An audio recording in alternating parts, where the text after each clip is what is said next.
the land, more the universe, but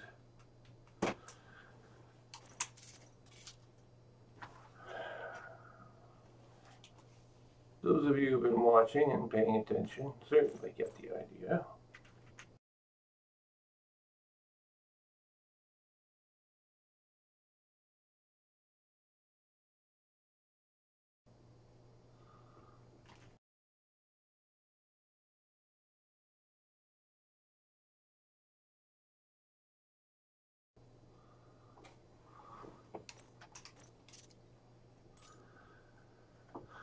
And now,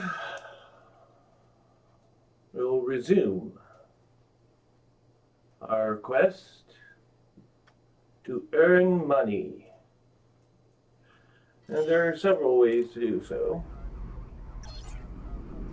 You must pick a location and start winning favor amongst the factions, the local factions there.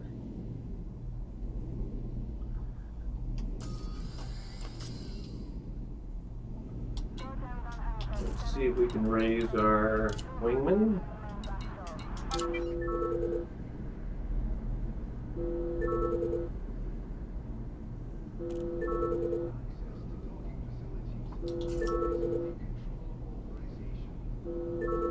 Does not sound like it this moment.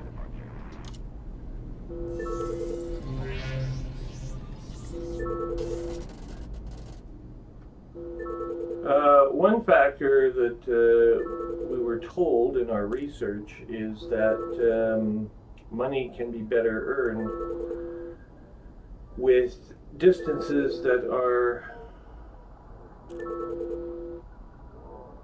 further removed from the entry jump point in a star system, so the arrival distance can play a role in how much money is earned.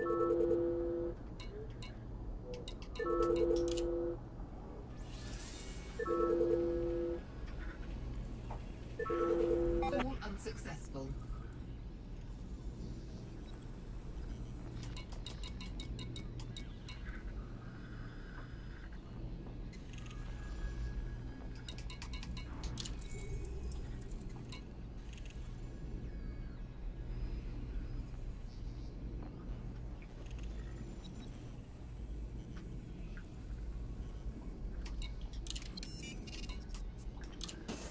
Let's just see if Landisk is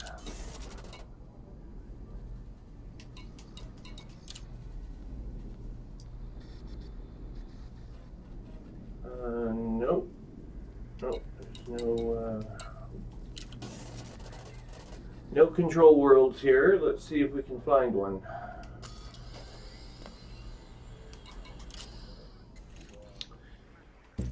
Acquired a control world for Pranava and Tal in close proximity.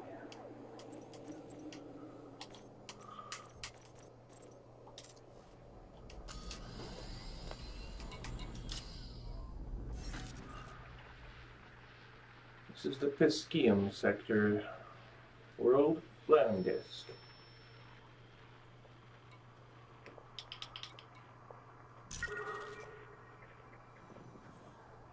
Gemitani is our nearest control world.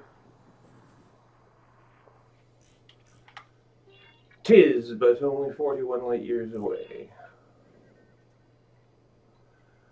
We also have Nari. A little bit more valuable, a little bit further away.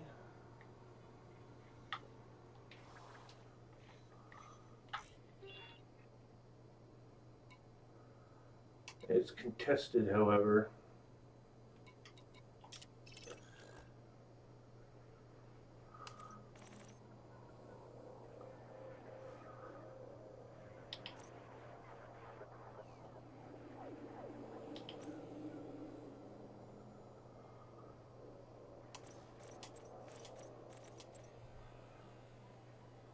Nari. Confirmed. 29 light years from the capital.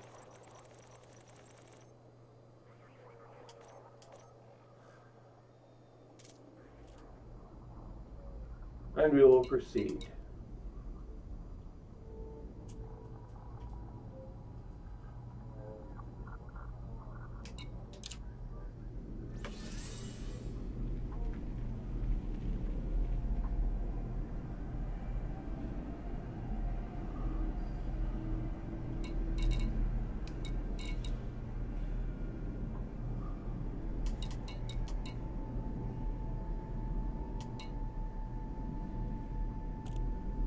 Ooh, that one's going to be a tough one to pass up.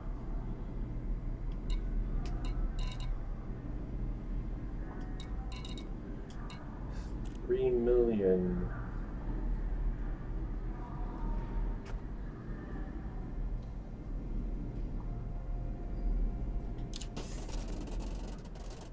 That being the case, we will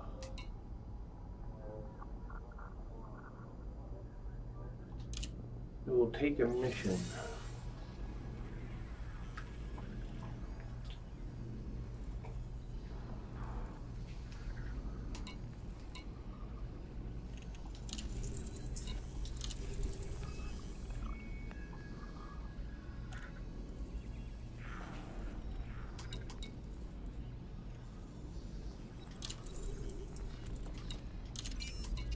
All but elite.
Two jumps away.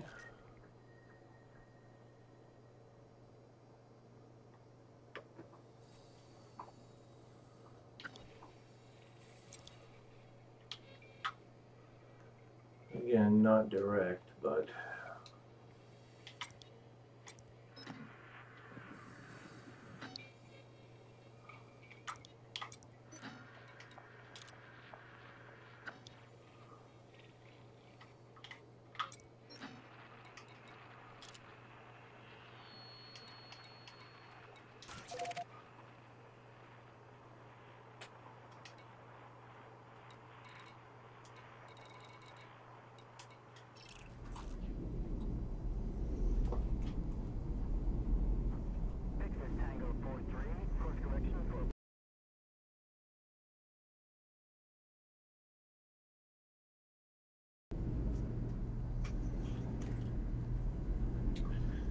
try contact once more.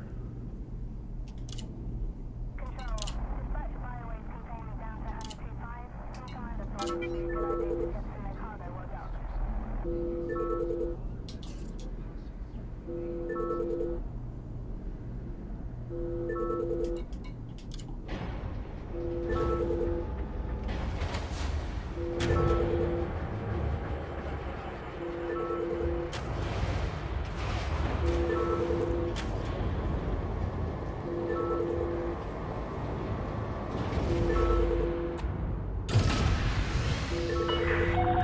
Detach confirmed. Departure authorized.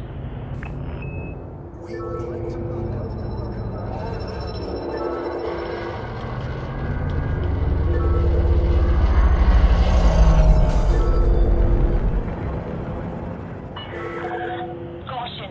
Maintain safe separation.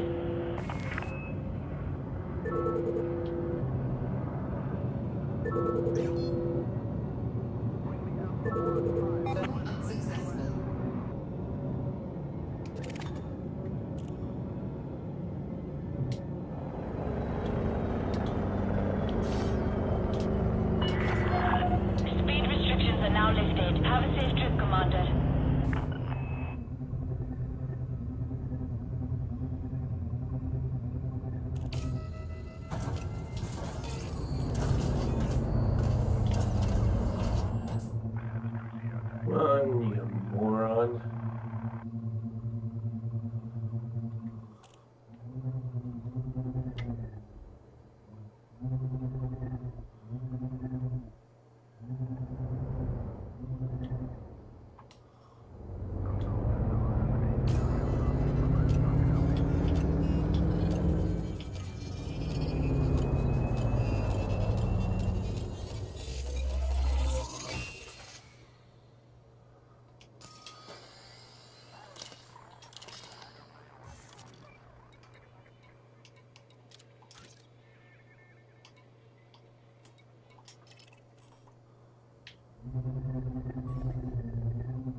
Frameshift drive charging. 4, 3, 2, 1.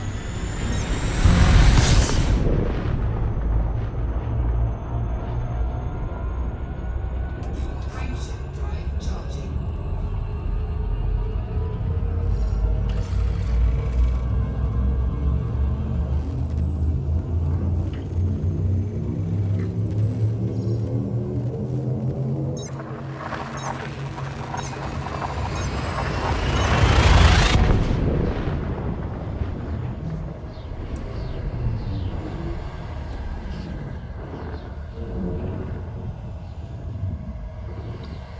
Here we have a probable error in the game.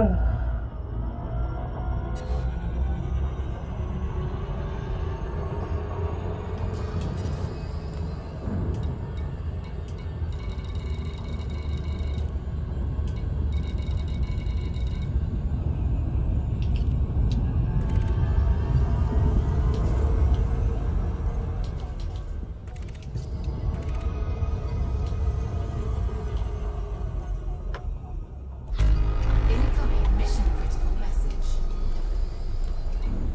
Well,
Mission objective detected.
Scan detected. Programming liquid drone. Cargo state deployed.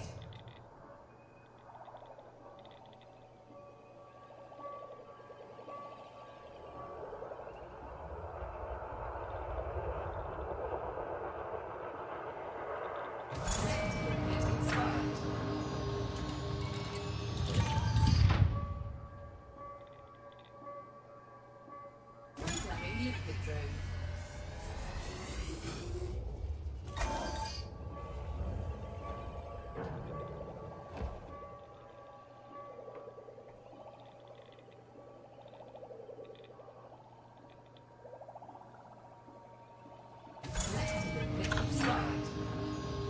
Incoming mission critical message.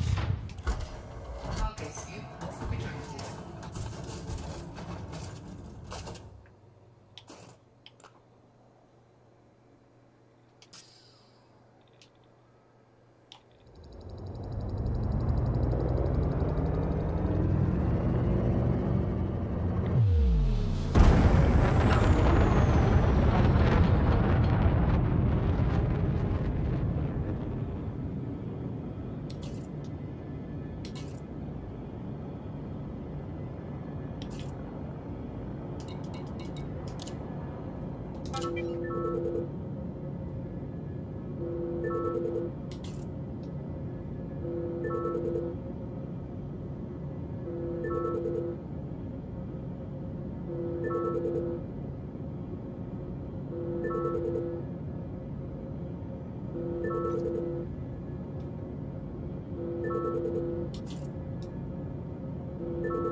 Frameshift drive charging.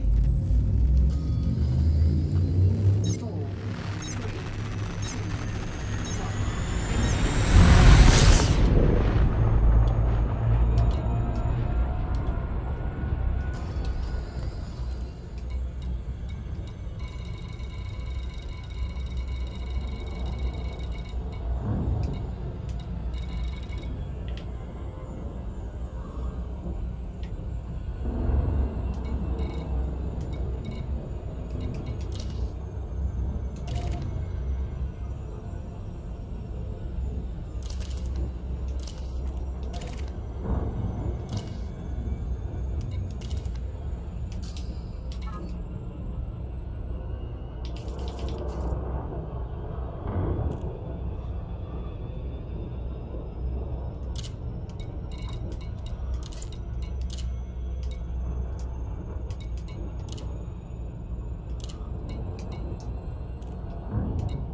Scan detected.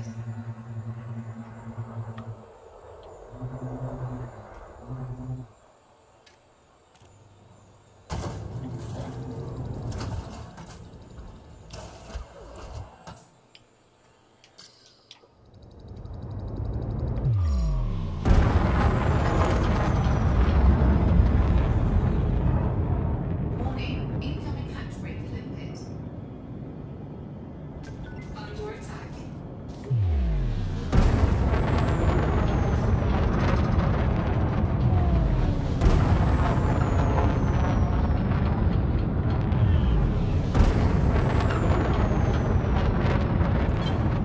Flight assist off.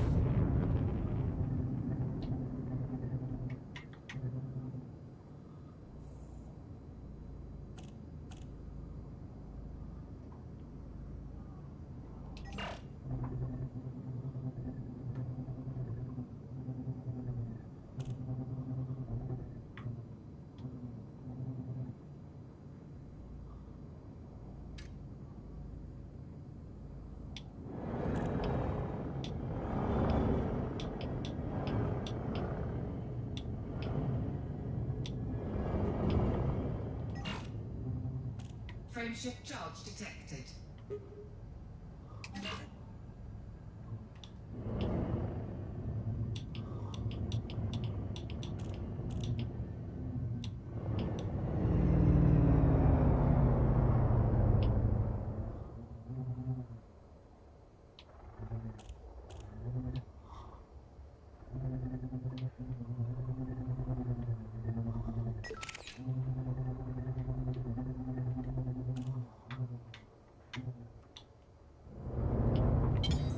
Flight assist on.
Cannot comply.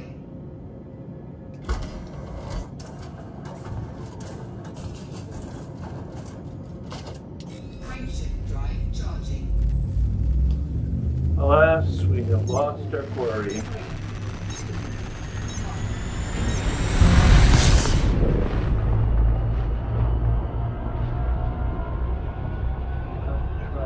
To try again.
expired.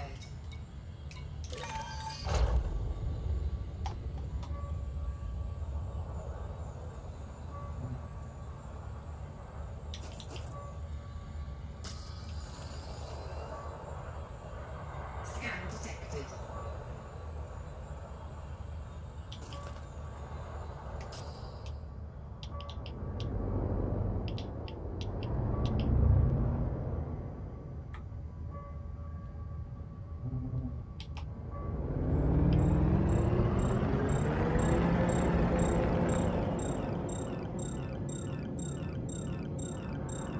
Warning, incoming hatch breaker limpet. Under attack. Cargo theft in progress.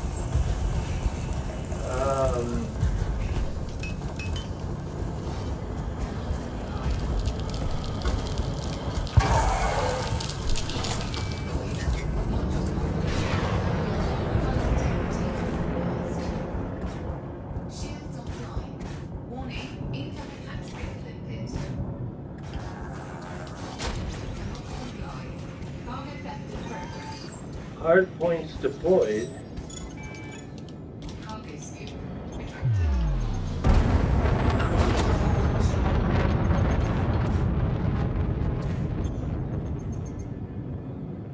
Warning, incoming hatch breaker limpet.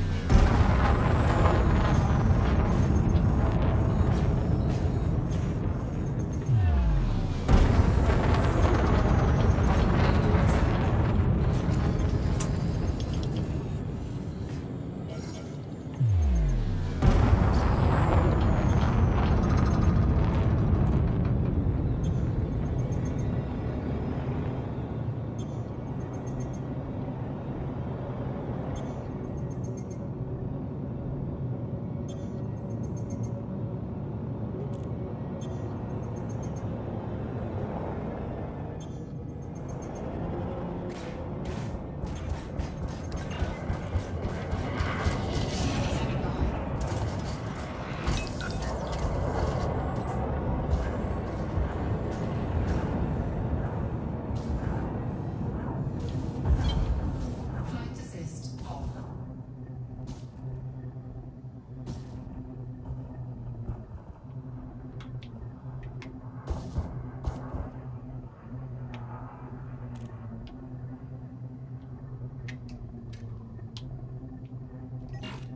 Scan detected.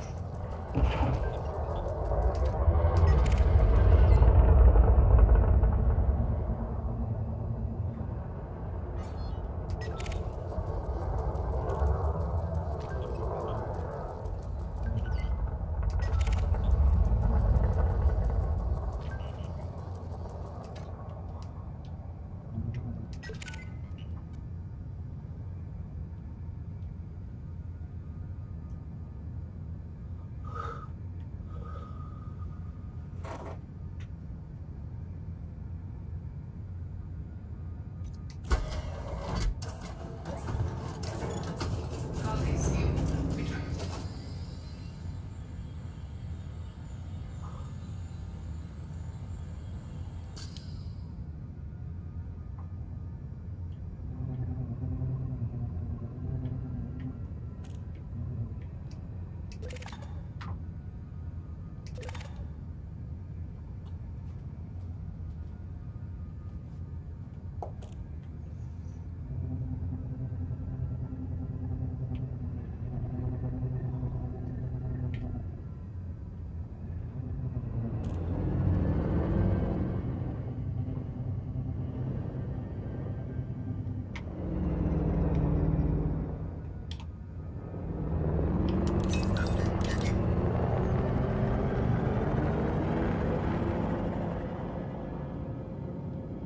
Frameshift drive charging.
Mission objective detected.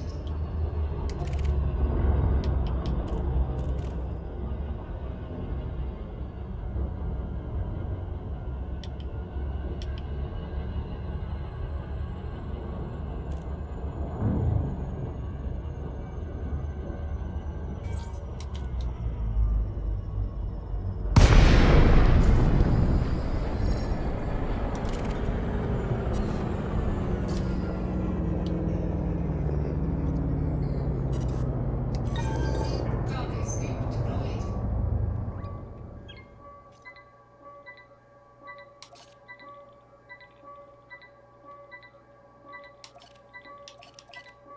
Programming liquid drone. Cargo scoop retracted. Cargo scoop deployed.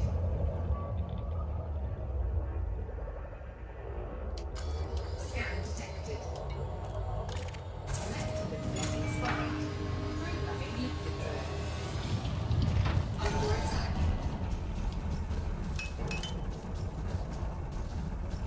Electrical inflation spotted. Incoming mission.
under attack.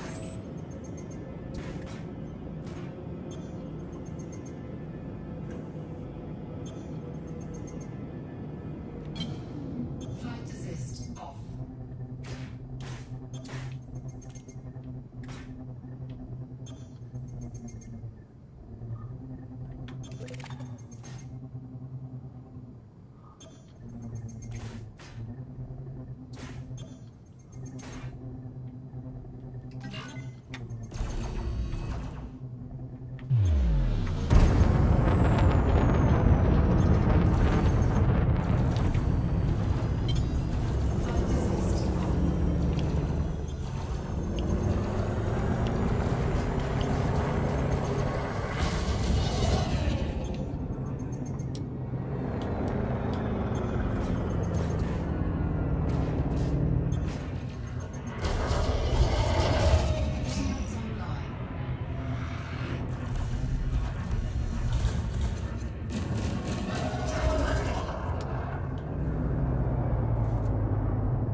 Well, that was an interesting fight.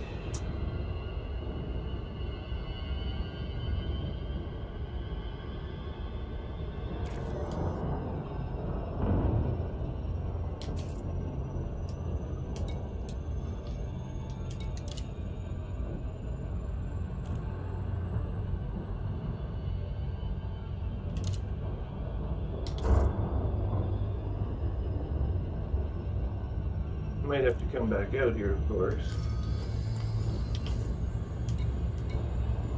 And indeed, it looks like we shall.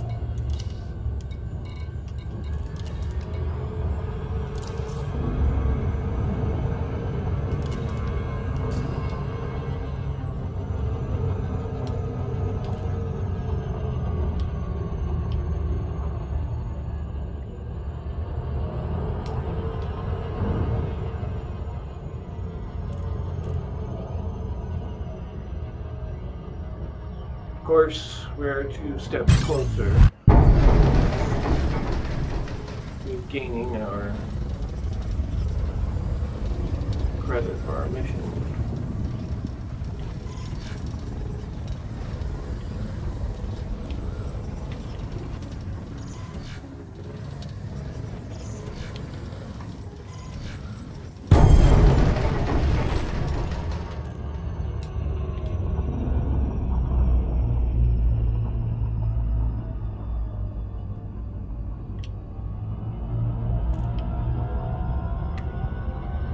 Interdict debated.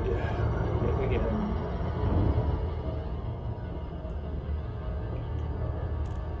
Brung the art orbital.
We must repair and repower.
Oh, for heaven's sake.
Incoming hail.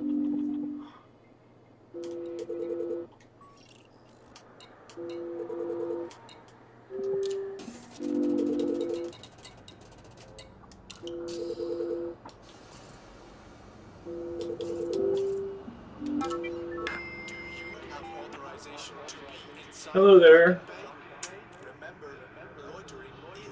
Hello. Oh. I don't know what's going on here. This is pretty fucked up. I got attacked by an anaconda and 3 other support craft going on one of these salvage black box missions. And they were winged together? Yeah, and they were all winged up together, and I was just like, okay, this is not fair. But somehow I pulled it off. I managed to get both boxes. And then they started sending the hatchbreaker limpets after me. Oh man. And I had to activate my point defense weapons, finally took them out. But 2 of them got through. They sent like a whole bunch of them. 2 of them got through, but they didn't take the cargo. They weren't able to break the door open, they only damaged it. That's funny. So I was just like, okay, well, it's like you have 15 seconds to surrender your cargo, and of course the first thing I did was turned and fled. Yeah. And then I Turn around, frame shift drive, charging.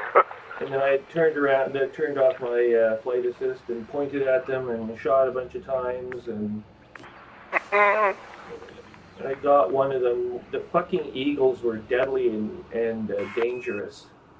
Yeah. And they were like bang, bang, bang, bang, bang on my hull, and I was going, you little fucker, like,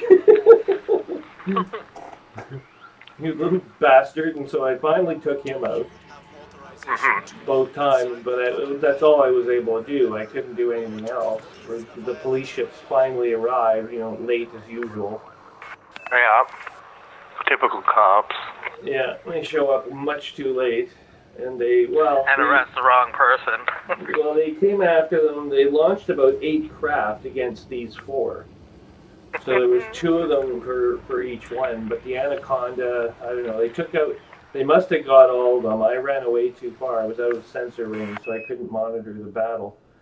The first battle I got a much closer look at, and yeah, they were letting them have it. But that little fucking eagle distracted me enough. I couldn't just sit there and watch the battle. I had to deal with him. So Stupid eagles. Yeah, I know. I was like, look, you little fucker. And I stopped my ship and I started spinning around. And and then You're just an annoyance now. Yeah, like my turrets finally, because my turrets lock onto him before I get actually in view, right? So the turrets are like letting him have it, and it's just like, I can see my guns popped out of my ship going bang, bang, bang, bang, bang, bang, bang, bang, bang, firing back at him. And eventually when I was pointed at him both times, I took him out. But. And that beam laser that I have, my God, is it ever good at taking down shields? Oh yeah. Beam the way to go. It was a class 2A beam laser. It just sits there and drills right through his shields, and then that's when the fragment cannons, like, the computer doesn't even bother with the fragment cannons, so the shields are down. And then the fragment cannons light up. I don't know what happens if you shoot fragment cannons at shields, but it must not do very much because the computer keeps No, it doesn't. It keeps those in reserve. And it doesn't do much at all. It just waits until the shields are gone, and then finally, when the shields are gone, then it just like starts tearing through the hull of the target and ripping them to pieces. Yeah.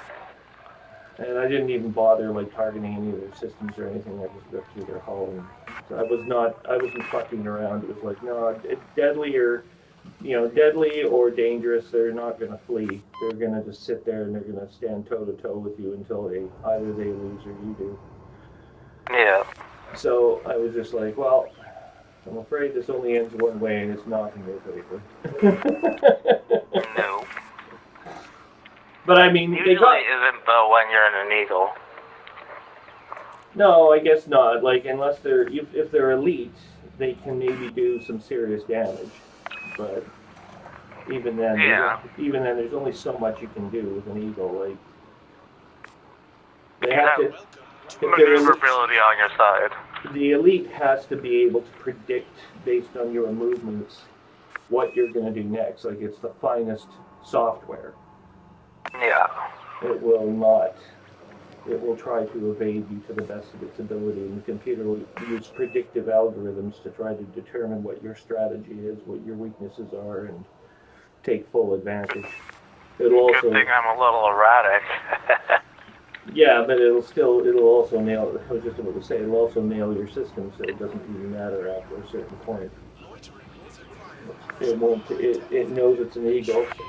So it'll nail your systems first. If they can reach my system. If they can get through, yeah.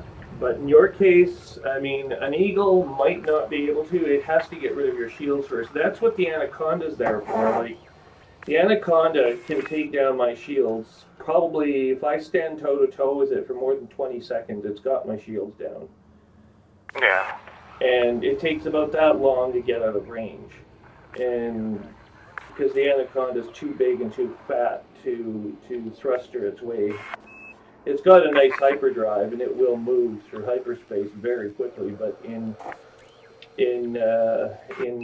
just fighter combat, unless it's got a fighter bay or two on its side, it's not going to be able to do very much to you. Yeah. If you can outmaneuver it. So the Python and the Anaconda, the Python has to maneuver and get out of range, and the optimum range for a Python versus Anaconda contest is going to be more than 3 kilometers,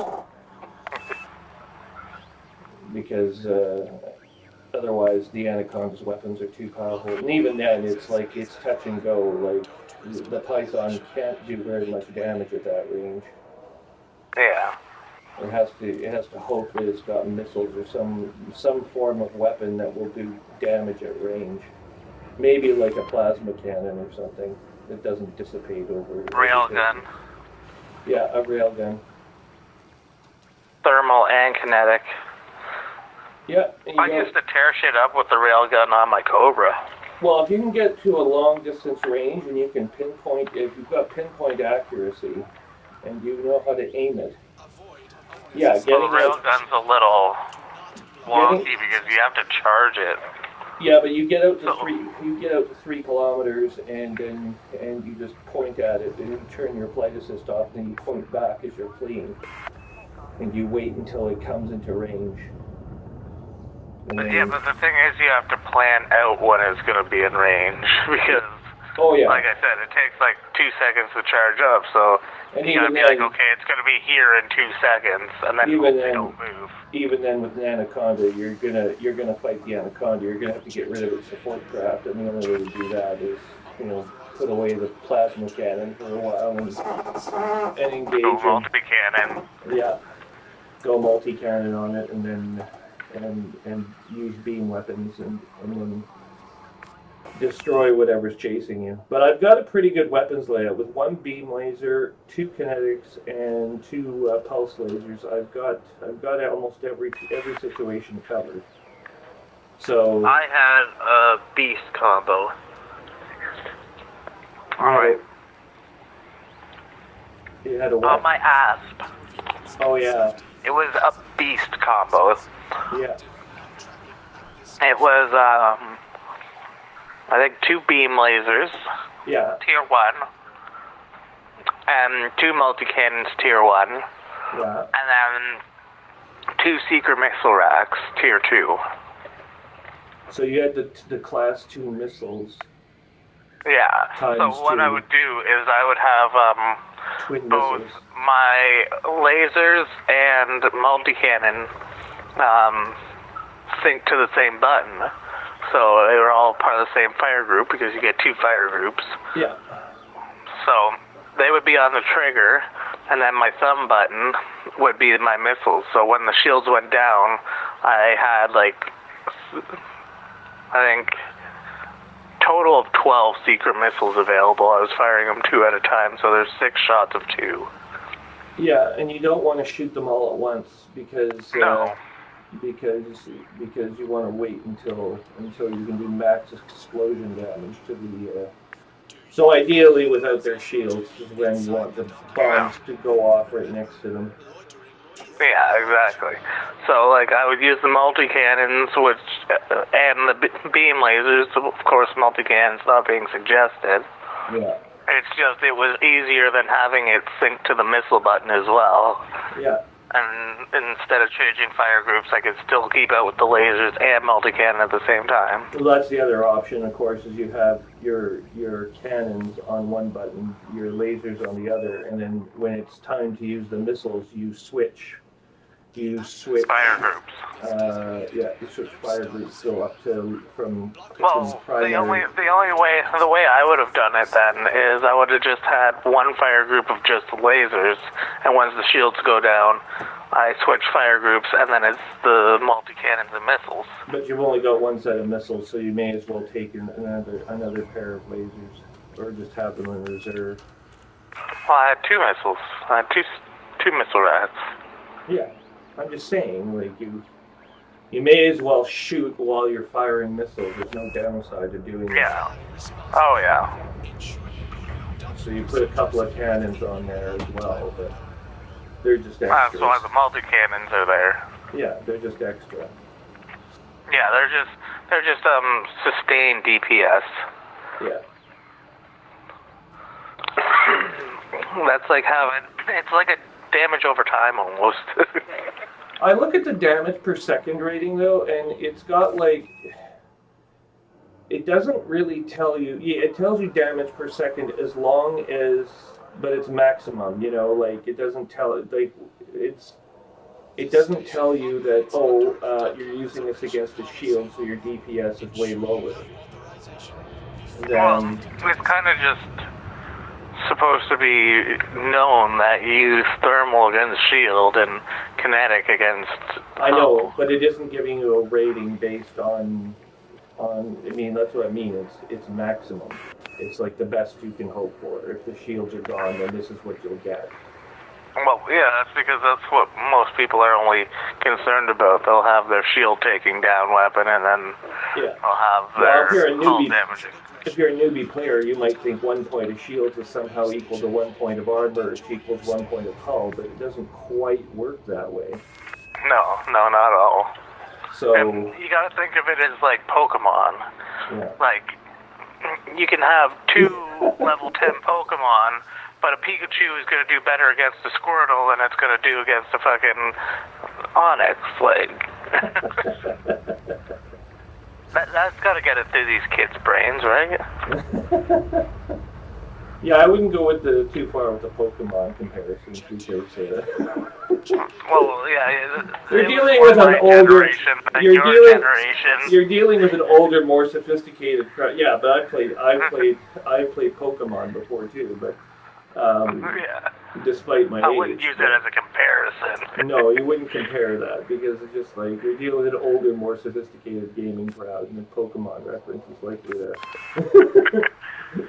Like you get well, if it's some noob, then it's probably some young kid who's just like, "Hey, this is new to me. Let's go check it out." Well, this to a younger crowd, this is going to appear very complicated, and they're not going to. Oh yeah. They're not going to really follow it completely, or it'll take time. Some of the brighter people, maybe, you know, that can adapt quickly to new information. Wait. You're an older gamer, that's right. Did you ever play the Battlefield series? I heard of it. Like 1942? Yeah, I've heard of it. I haven't played it, but I've heard of it. Oh, okay. I'm just trying to see if anyone can relive my glory days of Battlefield 2142. What was it on again? PC. Yeah, see, I wasn't much into PC gamers, though. Like, for the longest time, I was up to, I didn't get onto PCs until the 386 came out. So any games for the IBM pre-486, pretty much. Like, even on the 386, I was running Linux. So until you get to the Pentium almost, I'm not even really paying close attention. Plus, I was going to university and working, and there's just not a point in my life where I was doing any more gaming. The main game I played on the PC at that point was Sid Meier's Civilization 3. Oh man, I rocked Civ 3. And I went through so many goddamn days just sitting in front of that fucking thing playing Civilization until I mastered Civilization. But that took a while. And I was like King Civ, and no one else could relate to me, of course. I was like the big geek. But I'm used to that. I was like the big geek my whole life, right? Until it became cool, and then everyone is a geek, and they're like, yeah, I was like, you're a geek. It's like, yeah, I'm a software developer. I've been playing computer games since before you were glimpsed in your parents' eyes. Back when looks like the best part of you ran down your mama's ass crack and ended up with a brown stain on the mattress. Back when being a geek was the kind of thing that got you beaten up by the jocks in your class. Yeah, that was still going on in my day. Like, this is really new, this whole being a nerd is cool thing. Yeah. I didn't get to enjoy this shit. Well, now we run the world, that's why it's cool. I mean, everyth's run by computer now, so we took over. I'm dissatisfied with just like it was always predicted, the nerds will take over. It's been predicted since the dawn of time. Yeah, but the jocks and the Barbie dolls never and the dicks heads never believed us. It was like, yeah, well, you're going to be working your busy bee life at fucking, you know, the Gap or wherever the hell doing retail, and the rest of us will be running the planet. The rest of us will be running the planet. Yeah. Oh man. Actually, it wasn't a Gap back in those days. It would be someplace like San or Warehouse One or some other clothing store that was like topical for the era. The fashion brand names changed. You wanna go old school Canadian? Yeah. Let's go Roots. Oh yes. Well, the Roots still exists. I know Roots still exists, but it's still old school. It's still old school, yeah. And it's in, like, I actually do my shopping like at American Eagle, and I might poke my nose in the Gap, I confess, from time to time. But you won't catch me anywhere near Le Chateau. I just won't go in that store. Plus they're selling men's underwear now, like you know. Well, trying to entice a new crowd. It's not men's underwear. It's boys' underwear. Boys who are too young to have sex but are anyway. That's what that place is for. The clothing is the dressing that goes around the underwear, which they charge charge $60 a pair for. Of course they do. Anyway. You think that shit's free? I just wonder how many orgies. It costs pennies a day to get some little Asian boy to make thousands of those. How many orgies do you have to participate in before you finally figure out the proper design of boys undergarments? 3. Is that the right answer? you were at all of them, were you? In my mind. Oh my god. Or wait, no, I think I was out of my mind actually. One or the other. I don't know. If I ever had, sex with multiple partners simultaneously, the underwear was like the first thing to go. It wasn't really. What else is there to design? Like tearaway feature? Yeah, I don't know. Like I could see the romantic aspect if it's two people, but. Okay. But even then, it's only about it only lasts about 60 seconds. So what the hell difference does it make? Of course, I'm being all pragmatic and nerdy again. Oh dear. Anyway. I want tearaway pants to make a comeback. Plus, if you're that high that you're having sex with that many people simultaneously, you won't remember what the underwear was anyway. So it's not that important. Unless it was gold and silky. Yeah, in which case you take it home with you afterwards. I owned that pair of underwear.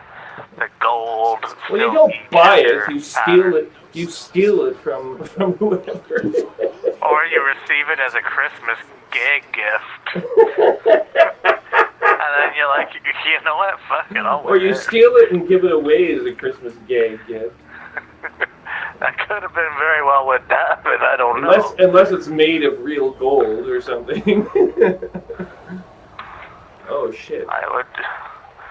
Oh shit is right. Coming hot. It's a Type 10 defender. I'm watching it launch at the Starbase. Anyway. I've seen some Type 10s come out. They're huge. The Corvette, you know, what you don't... Can you imagine the cargo you haul in that? You know what you don't see... What you don't see very often are the NPCs driving Corvettes. No. Not very often. Not very bloody often. I've seen a couple, but they were part of missions, and you know, the Federal Navy was definitely. Ooh, baby. Ooh, baby, I love the profits. The Federal Navy was definitely running the show. Okay, so now we have some time to go either back to Landisk, which I'm still next to. You know they have 3 million credit transport missions for economy class passengers at Landisk. And I was reading online today, the fastest way to make money pound for pound, it's also the most boring incidentally, but for every second you spend gaming, the fastest way to earn money, although you'll have to take up knitting, is finding a system with like where the starbase is a long ways away from the jump-in point. So you get that, and then the more light seconds it takes you to go from the jump-in point to the target destination should add up to more money for you when you get to the target station. And apparently, this is where you get your multi-million transport missions from. So Landisk has it, but you have to be rated friendly. So you have the first step is to one of the first steps is to up your cred in the system that you're going to use to do this. And then, after you find it, of course. And then So what you do is you make sure they get no food. So that when they're starving, you donate food to them so they love you. Yeah. And you never sell them to slavery because they're worth more to you delivering them to their destination. Unless the slavery offer is higher now too. Well, I don't know if I don't think the slavers have 3 million credits to toss around for slaves. Well, it depends on the quality of the slave. Plus, if they are rich enough people, maybe they could ransom them instead. Yeah, I mean, that would take a high-paying target, a high-value target. Which I'm sure you'll transport at some point. At some point, and then I can sell them into slavery, especially if they're Imperials, they have no problem. Oh, the irony. I had a celebrity once. Oh, so they're on like they're in the holodecks all over the galaxy, or whatever they use for entertainment. Yep. And then some sort of celebrity. And then you sell I think I blew her out the airlock. Good for you. That's where she belongs, bitch. Well, I got blown up because I also had a criminal with me. Oh. You had a celebrity and the celebrity wasn't a criminal this time? Because apparently they're dropping like flies in Hollywood right now. They've all been convicted of sexual assault lately, so... Yeah, it's like huge right now. You know what surprises me is people like all the idiots of yesteryear, like Mel Gibson and frickin' what's his name? George Clooney? Yeah, like they're not on the list of Brad people. Pitt?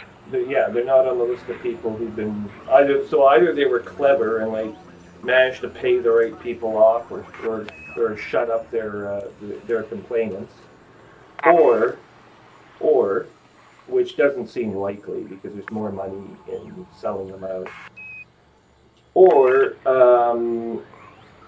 they actually aren't guilty. They're just assholes. Like they say rotten things to you and offend you, but they're not actually going to harm you if you... I hear George Clooney's a pretty down-to-earth guy, though. He's not, like, asshole-ish like, I don't know, Mel Gibson. Mel Gibson was only an asshole because he was drunk. And drunks that's true. Drunks are frequently assholes when they're suffering from withdrawal from not having alcohol, so are heroin and addicts. Depression. And depression and, you know, feeling like a has-been, which he is, but... His career is in the toilet. I mean, once you can't really advance anymore in your career, you start to feel unsure. Kind of used up, and I'm sure you start treating people with a lot less respect because you think you've been everywhere and done everything. Oh, yeah. It's a guess, though. I'm not there yet myself. Thank God. I've got another interview today. Except it's the cheap one. I was bid twice, and the government, despite its own rules, broke its own rules, and is bidding, and they don't have my signature to bid me, but they said they were going to, kind of, without getting my signature and my sign-off first. The government's supposed to not be able to accept that. They're supposed to require that consulting companies have sign-off. So the government is actually breaking its own rules. But I'm not in a position to tell the contractors that they've stuffed themselves, or the government to demand, you know, you better pay me, you know, double what I'm asking because this other company said they would bid me as such. Unless I go and tell them and stir up shit, but I'm sure it will not end in my favor, so... Somehow it'll work out that I don't get the job and I don't get any money, and because someone thinks I was trying to screw them, which I kind of was, when really I just want fair market value for my skills. Yeah. But someone will take it the wrong way and think I'm paid too much, because they always think that in the government these days. So I'll play... Sexual assault. Yeah, well, actually, I've been touched by someone that I didn't want to be touched by, like, over and over again. Back when I was being a quote-unquote male secretary, working at the hospital at the Health Sciences Center in Winnipeg. Yeah. This old woman who worked in the Ministry of Health, she kept, like, what's that? Yeah. She was old, like, she was in her 50s or perhaps even 60s. She had gray hair, and she kept. And I was in my early 20s at that point in time. And not to toot my own horn, but I looked fairly attractive, and I'm pretty sure she like found me attractive, regardless. Anyway, whether or not I thought I looked attractive, I tried to look attractive, of course. Anyway. She decided I looked attractive, so she kept like, I don't know, poking me and stuff, and it was just like, woman, get your hands off me, like, you know, she was pawing at me kind of thing, and it was not very much fun. I can see where women like get tired of that kind of treatment. But as a guy, like, I'm not threatened by it, I'm just annoyed by it. Whereas a girl might feel legitimately threatened by it. I don't know. I can be somewhat understanding as a result of the dilemma that women, and it probably happens to women far often. I mean, it's only ever happened like once or twice to me in my adult life. So or actually ever. I can't say it's ever happened before that, so I shouldn't give you the wrong idea. But anyway, it was a pain in the ass to put up with, and I didn't say anything principally because, once again, once you're in that position, it's very tough to sort of worm your way out of it without pissing off the wrong. And it was for a temporary assignment anyway, so I just grit my teeth and bore it until the assignment was over, and then I left. And then that didn't continue anymore. But if it was a permanent job, I don't know what I would have done, honestly. I might have said something. Yeah. Whether or not probably after a while. Not that I would have necessarily been believed, but it could have reached that point anyway. It would have just been, okay, I'm going to file a complaint because this is inappropriate. Yeah. And I don't really want to tell her, you know, I want to make it look like someone in the office complained, but I don't want to make it look like it was me. But of course, it would have ended up, you know, she would have ended up concluding it was me, because who else is going to stick their neck out and make these claims and when they've never been made before. I'm sure there's been, of course, there wouldn't have been that many other male secretaries there, but that's a double-edged sword too. So anyway, males are now, young men are now receptionists a little bit more. They're doing clerical work far more frequently. Yeah. So, oh, what the hell's going on?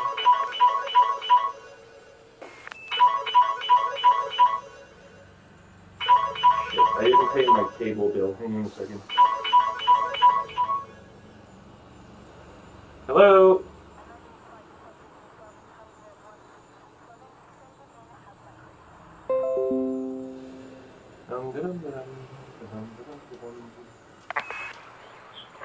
Yes, you're speaking to him.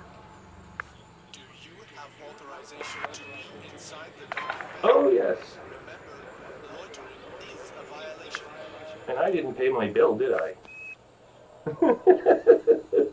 That's why you're calling, isn't it? Good news. I'm starting a new job right away. Can you wait till the end of the month for a payment, or do you need something sooner?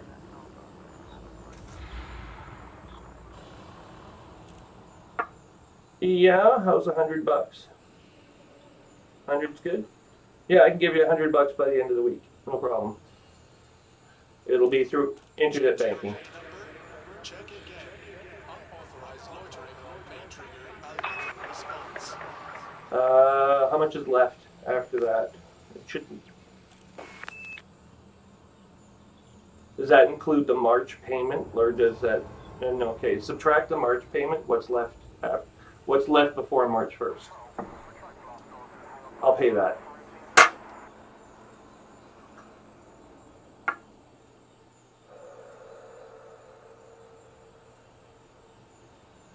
Well, I'll pay it before the March deadline, or whenever the March date is, which I think is the 10th or whatever. Yeah, I'm just trying to figure out when the pay period is for me. When do the bills come out, on the 5th, or like when do the bills come out? The bills are out on the 5th. Okay, so let's say March 10th. Yeah. And will you email a copy of all this to me? Okay.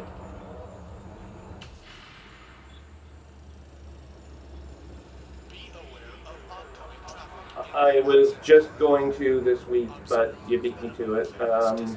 I wasn't sure exactly what was going on with work. I'm a contract software developer, and I hadn't had a contract since October. October is a terrible month to be laid off in if you're a contract anything, because Christmas comes and then no one hires you, and then you have to wait until after New Year's at some point. So we're after New Year's now, so things will start to turn around.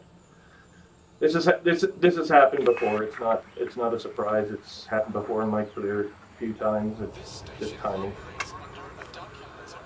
Okay. Thank you. Right over, bye. Eric, sorry about that. That'll get rid of them. Yeah. Do what you do. Where am I going? I'm going to back to BD plus 11, 2673. Is that what it sounds like when you deal with Rogers or whoever? If you can't make a payment for some reason? I just don't pick up until I make a payment. Yeah. That's what most people do. I mean, I like them. They like to know, as he reminded me, they like to know what's going on, like why aren't you paying? Just so that they can have some indication as to when to expect money. They don't really care. Like you to them, they have tens of thousands or millions of customers, so they don't care about your particular payment that much, but they want their money, obviously. And they just want to know when's it going to come, you know, when's it all going to be paid off. So you make commitments to them, and it goes into a system somewhere where they have committed funds, you know, and they can plan around it. I'm sure their bean counters have made them do it anyway. Hey, both my parents are bean counters. Well, then you know. And you know exactly that. Not for Rogers, though. No, not for Rogers. Rogers is terrible, eh? Like, it's not their bean counters I'm worried about. It's their level of service sucks shit. It really does. Like, at least it's not Bell and send all their customer service contracts to India. Well, no, they brought a lot of those home, you know. I don't know, but because there was a lot of companies realized that North Americans don't like speaking. It's not a racial thing. It's just it's hard to understand. It's hard to understand someone who's not from an English-speaking region, and they speak with an off accent that is not cultural to Canada. And if it's not cultural to Canada, we just cannot get through some of the accents. Some of them were fine, you know, to be honest with you. I don't care if they're in India or if they're on Mars, but I do have to be able to talk to them. Yes. Well, I do care if they're in India. I'd rather they were in Canada, but I mean, it's a corporate decision. They don't have to, like, listen to me. Oh, they had to listen to their customers because so many people left because of that. Yeah. Like, when I worked for the Rogers cell phone store, when I was selling cell phone contracts, the amount of people who said they had come from Bell because of that, really, there were lots, was pretty astonishing. Yeah. Well, now I'm working in the gas station right now, and the amount of people who come in and say, "Oh my God, it's nice to see a white guy in here for once." What?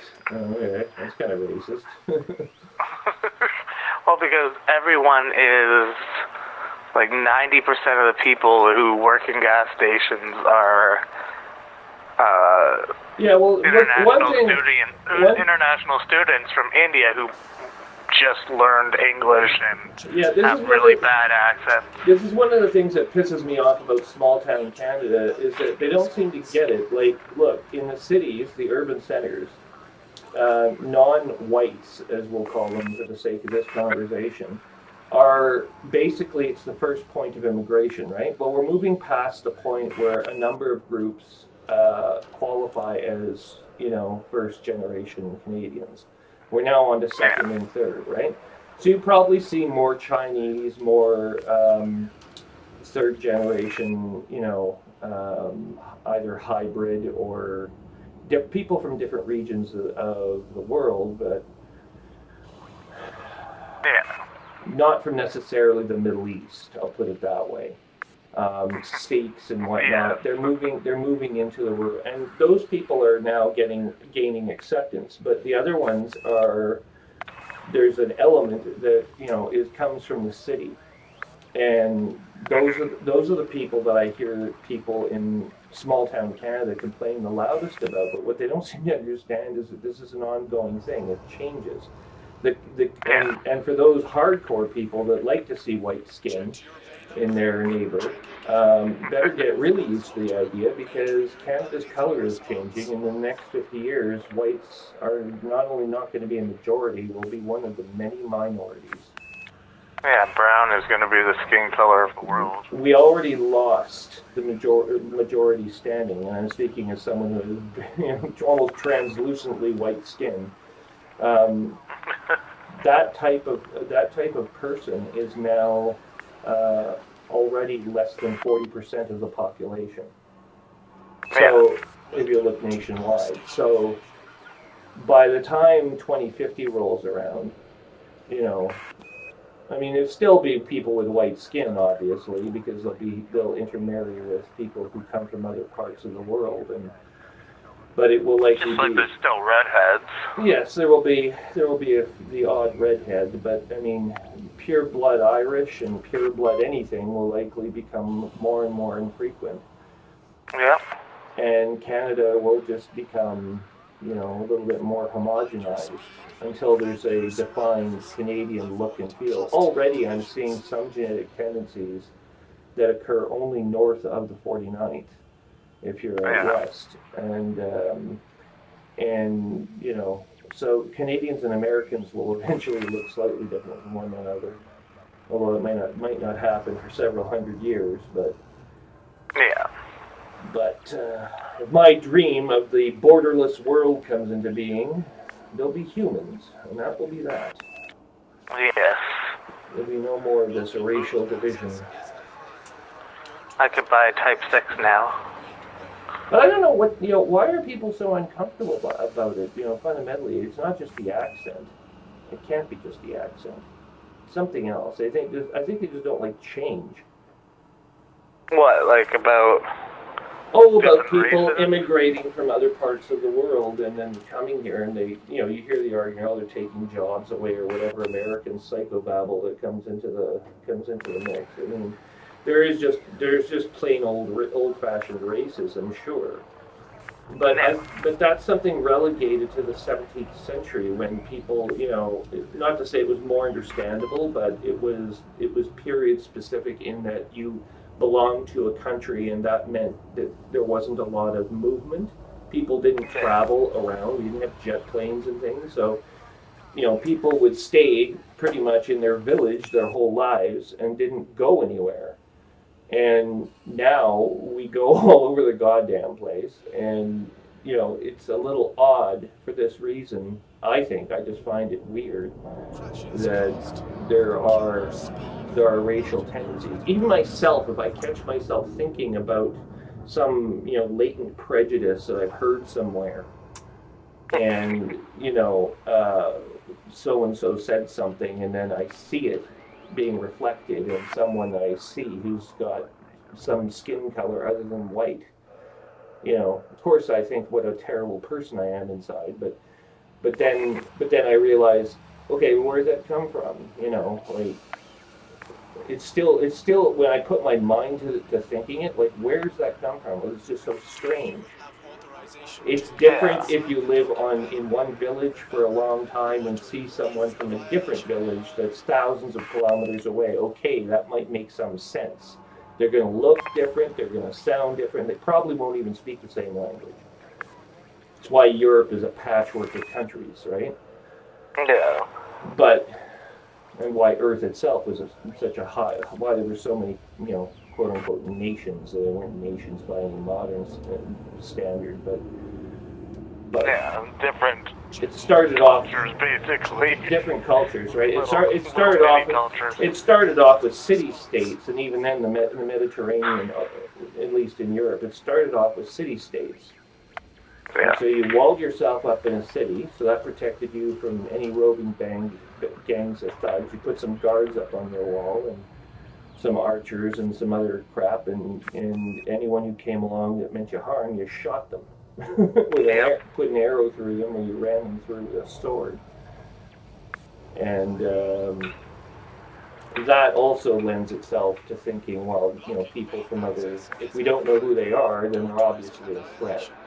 So racism comes, I think, from there, but why is it still here now? Like, no one's threatening us, no one's going to threaten us. Why would people in small town Canada feel threatened? More often than in the cities. Per capita. There's more people. You want to know why? Why? Ignorance. They are ignorant of what the hoping city you would is give me actually like, what these other people are actually like, so they're scared of what they cannot understand. Well, and most of them, quite frankly, if you're from small town Canada, there's a reason you're from small town Canada. You probably like small towns, right? Yes. And so you probably live there and probably have lived there a long time. The people that I know from my hometown, they're all the same people. They didn't change. There's not like a new group of people there now. From when I was a kid, there's like, they're still there. And it's like, look, I'm 45 years old. Unsanctioned acts of aggression. That means they've been there for 4 fucking decades and they didn't go to Winnipeg. Why? You know? Because they like it there. They either like it there or... But I mean, a lot of them didn't. They're stuck there. A lot of the, you know, coincidentally, a lot of the less ignorant people, if I had to think of the less ignorant people I grew up with, they all left. Every last one of them. You know, we all went to the city. You know. Yeah. I hate to, and I don't want to be thinking of people from my small town as being, I mean, as terrible as it was to grow up there, and it wasn't pleasant, believe me. It wasn't a happy childhood or anything. I still don't like thinking of them as being bad people, and they aren't, but I also don't like thinking them as particularly ignorant either. And again, unfortunately, a good number of them are. Or must be. But there's prejudice again, rearing its ugly head. Oh well. It does shit. I'll be back in un momento. Yeah, you too. I have to use the facility. I'll be right back. Aye. Before attempting.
Blocking bay access is Hello, are you still there? risk annihilation. Make way.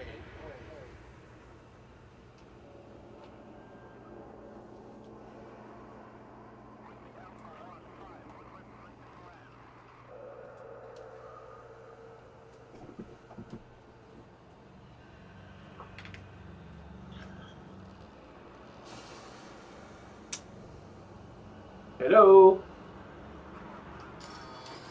I guess he's not back. Launching.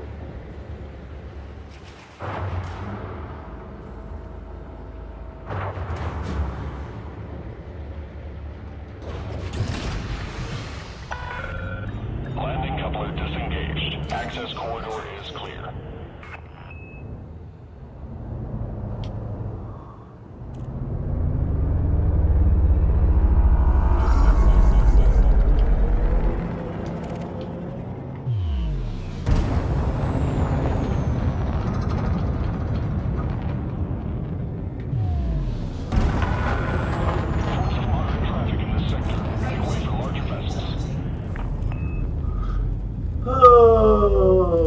Piskim sector, Mike, X-ray, uniform, B2-30.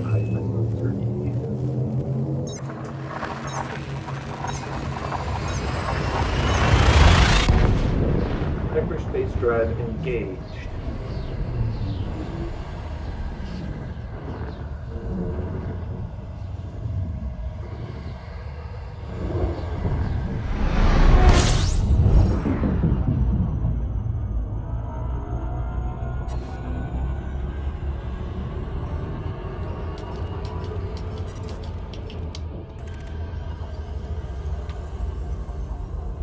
And now we arrive at Nar.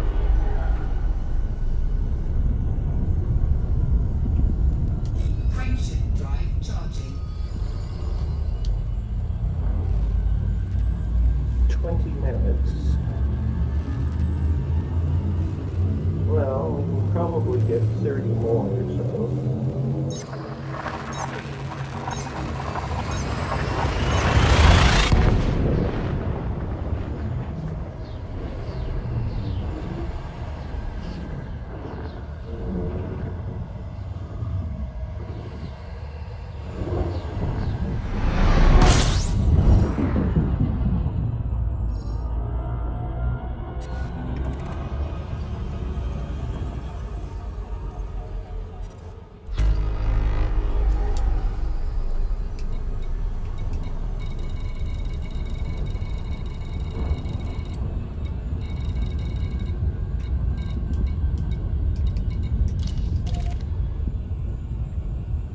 An Achilles-class starport, run by the Nari Justice Party.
star system, Commander. Request docking permission prior to touching down.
Access granted. Cleared for landing on docking bay 2-3.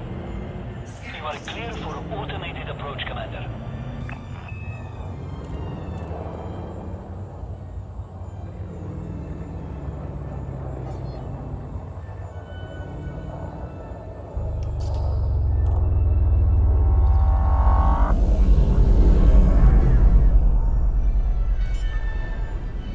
Hello.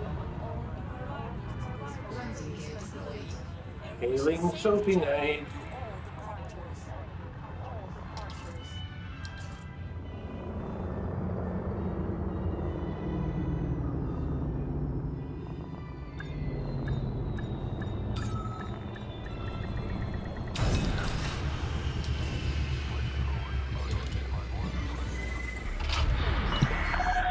Contact. Dispatching ground crew. Report to station services for more information, Commander.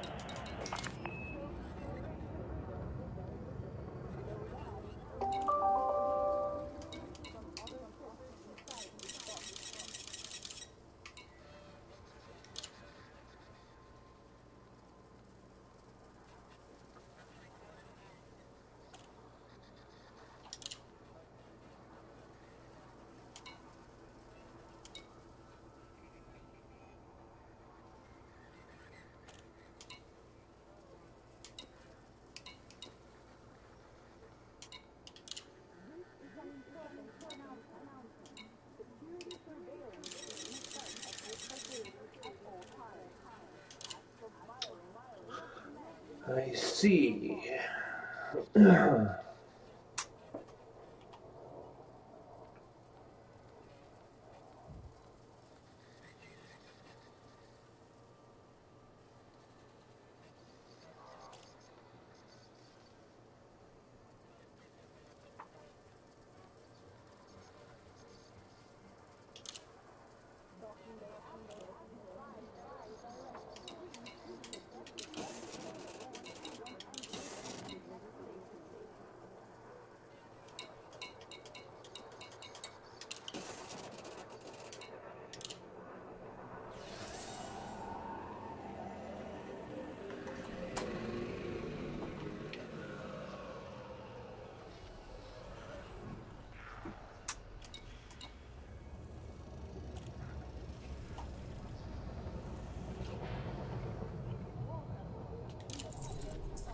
Oh yeah.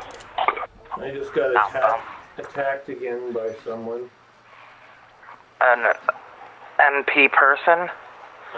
It was actually at an Antal control world called Nari. Ooh, you were attacked in the home world. Well, no, on a control planet. One of the control planets that belongs to Antal. Yeah, so you were attacked in, like, your home turf, basically. Well, no, the weird part thing... of your territory. The weird thing is, there's two kinds of territory. There's this territory that I'm in, and yes, it's a control world, under the control of exploited by Antal. Okay, you're an exploited, but not a controlled. No, the world is a control world. It's under fortification right now. So okay, he controls it. But listen, you're interrupting and you're not listening. But what ends up happening is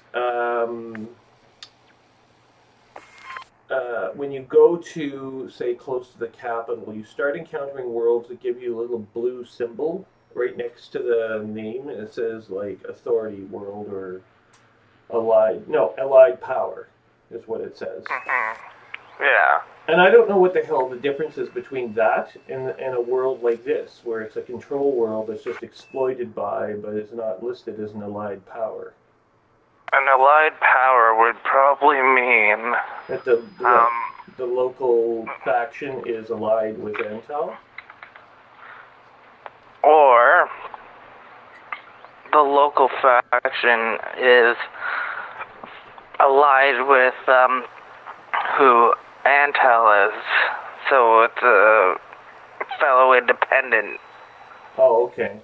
Because Antal seems to have his own capital system seems to be aligned, like the local authority or whatever is Federation aligned.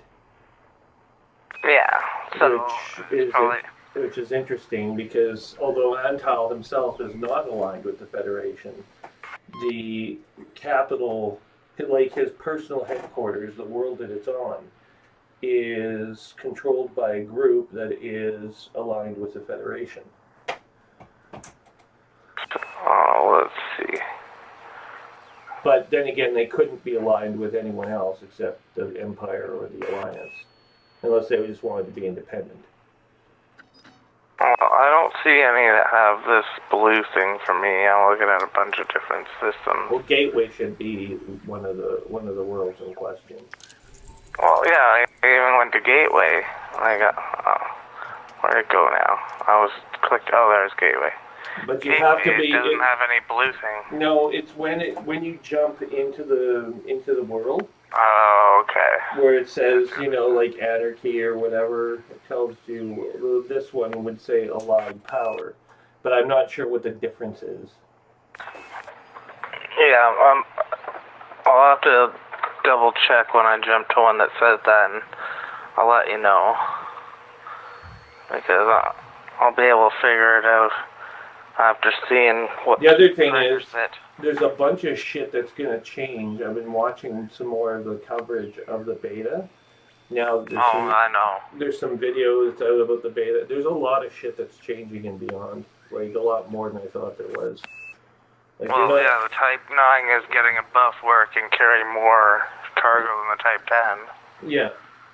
And, the Type 10 is a weapons platform, and I still don't have a definitive answer as to whether or not it can jump further than the Type 9 or the Anaconda. And that's sort of what guides my purchasing decision for the Anaconda, like how far can it jump. If it jumps comparable range to the Anaconda, I'll go with the Type 10, but if it's much shorter than the Anaconda, then I'm going to stick with the Anaconda. See, what I've been hearing is, like, I listen to that Lave Radio podcast, like all of them, and they were saying that the Type 10 is set up to be a turreted vehicle. So you would have, like, multi-cannons, anything that's gimbaled and only gimbaled, because its hardpoint layouts are terrible for fixed.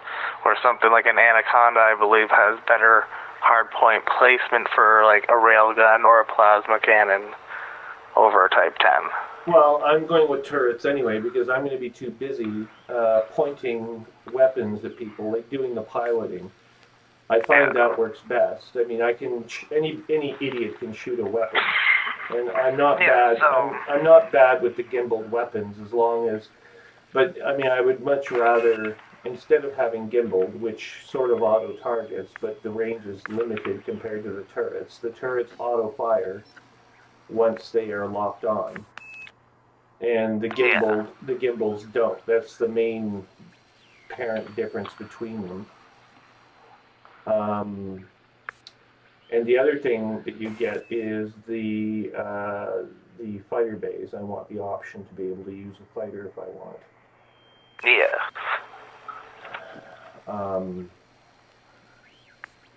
Another question is those planetary survey missions definitely you can make money on those. They're often over $1 million, but you end up pissing off a faction in the one or more factions in the system or in the region that you're going into. So you have to be ready for that.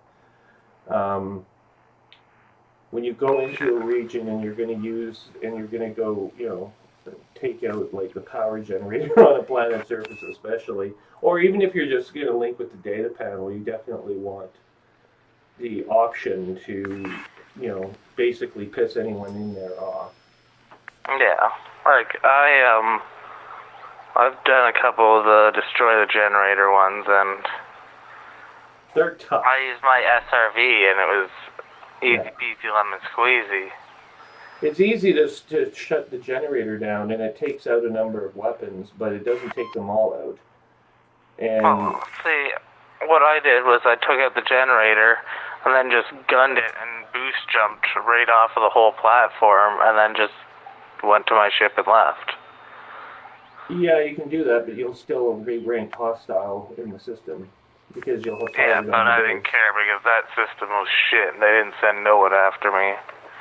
No, no one. If they don't send anyone, but exactly. But if it's ranked elite, it's got at least one Anaconda class or even maybe a Corvette guarding it, like overflying it constantly.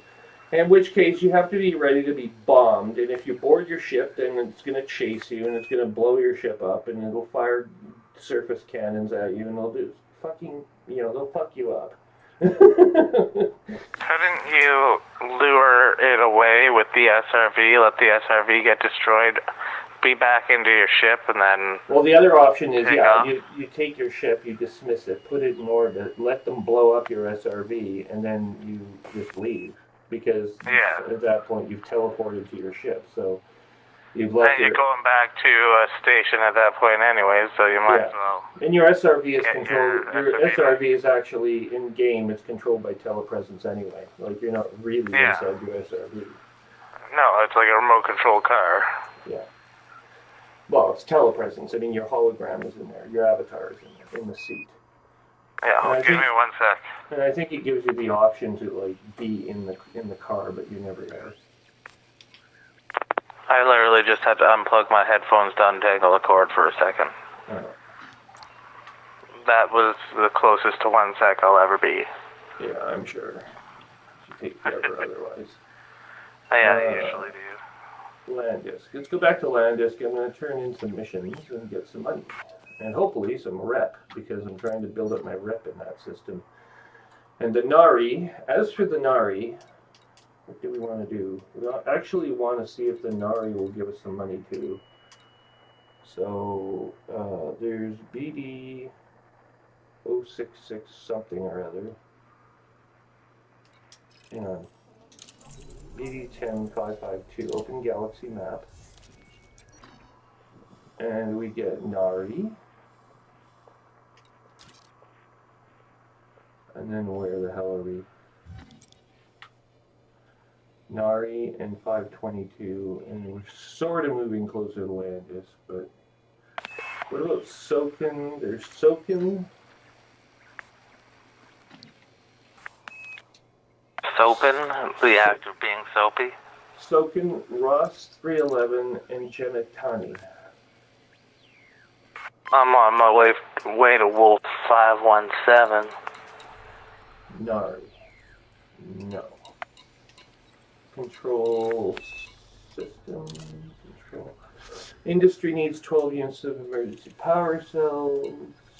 Fuck industry. Weliodino. There's a lot of missions to Weliodino, but they're all really gimpy fucking worthless missions. And the one that's worth anything is deliver 44 units of battle weapons for 710,000, which I don't qualify for because I'm not cordial with the counselor here. So fuck him and his council. To Judy. I'm going to Judy next. Alright, then you do that. Oh, 11 aid workers seeking transports to Nametes.